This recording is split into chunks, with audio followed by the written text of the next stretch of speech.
देश में medicine sector में और मेडिसिन मैन्युफैक्चरिंग में हम फार्मेसी ऑफ वर्ल्ड है। दुनिया में आज अमेरिका में 4 टैबलेट खाते हैं लोग, उसमें से एक इंडिया में बनी हुई जेनरिक मेडिसिन होती है।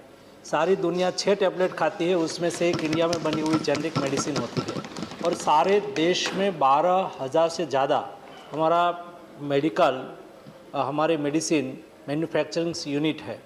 और देश में हमने कोविड क्राइसिस के दरमियान देखा, देश की रिक्वायरमेंट के अनुसार हमें मेडिसिन उपलब्ध कराना, नहीं केवल भारत में हमारी रिक्वायरमेंट तो हमने पूरी की, लेकिन 150 देशों को इंडिया ने जब फर्स्ट वेव और सेकंड वेव चल रहा था तब मेडिसिन उपलब्ध भी कराई। और उसका फ़ायदा ये हुआ कि दुनिया ने सेकंड वेव में जब इंडिया दिक्कत में थे तो दुनिया ने कहा कि इंडिया के साथ खड़े रहना चाहिए और हमारी रिक्वायरमेंट को पूरी करने में दुनिया ने सहयोग भी किया। और देश में हम फार्मा सेक्टर में लीड कर रहे हैं, लेकिन मेडिकल डिवाइस सेक्टर में हमें बहुत कुछ करना था। वर्तमान समय में देश में मिडिल क्लास बढ़ रहा है।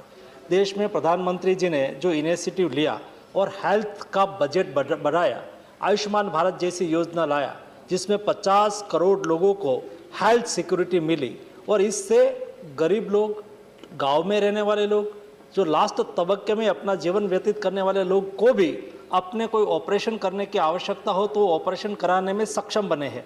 और ऐसे सक्षम बने, नहीं केवल गरीब लोगों के लिए सरकारी अस्पताल होती है, लेकिन 20,000 से अधिक हॉस्पिटल आयुष्मान भारत योजना के तहत वो लिस्टेड है। उसमें कोई भी एक अमीर परिवार की ट्रीटमेंट जहां होती है, यही हॉस्पिटल में देश के गरीब परिवार की भी, व्यक्ति की भी ट्रीटमेंट हो सके, ऐसी व्यवस्था सुनिश्चित आज के दिन में देश में हो चुकी है। और देश में 2.25 करोड़ से अधिक लोगों को आयुष्मान भारत योजना का लाभ भी मिल चुका है।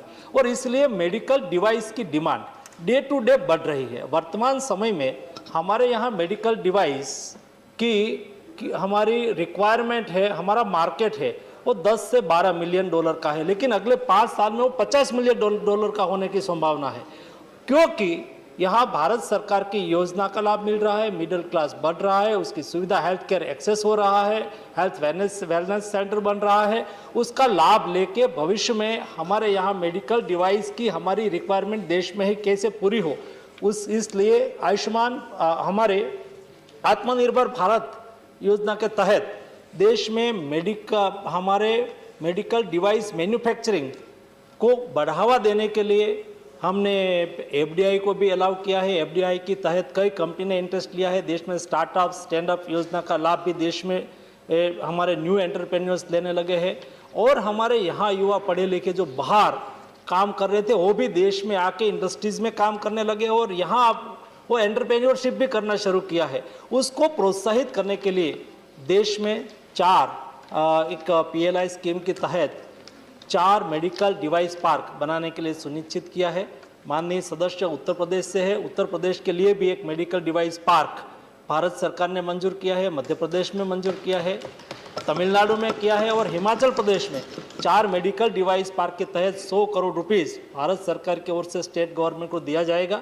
जैसे मेडिकल डिवाइस पार्क में जो common facility, common requirement, common testing facility उसमें प्रोवाइड हो सके, उपलब्ध हो सके, इस तरह से मेडिकल डिवाइस इंडस्ट्रीज को प्रोत्साहित करने के लिए इनिशिएटिव भारत सरकार की ओर से लिया गया। डिवाइस इंडस्ट्रीज को कॉम्पिटिटिव करना, तो सारी दुनिया में क्या प्रैक्टिस है, ये प्रैक्टिस का हमने डिटेल स्टडी किया।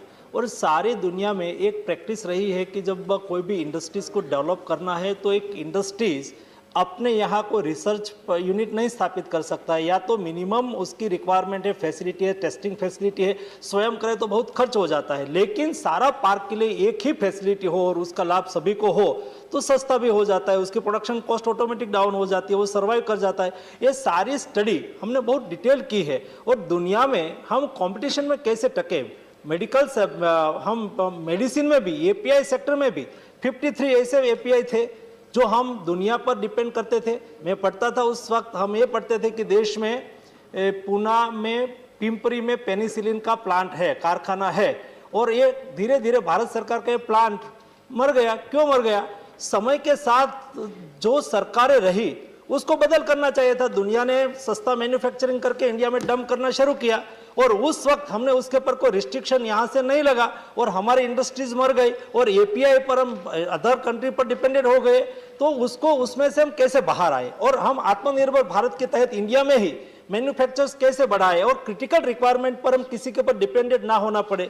इसलिए हमने पीएलआई स्कीम 1 और पीएलआई स्कीम 2 लाया। 30,000 करोड़ रुपीस की पीएलआई स्कीम और मेडिकल डिवाइस पार्क वगैरह के माध्यम से देश हेल्थ सेक्टर में आगे बढ़ रहा है क्वेश्चन और हम और ओवर self माननीय sustain की मंत्री दिशा जी। में जा रहे हैं।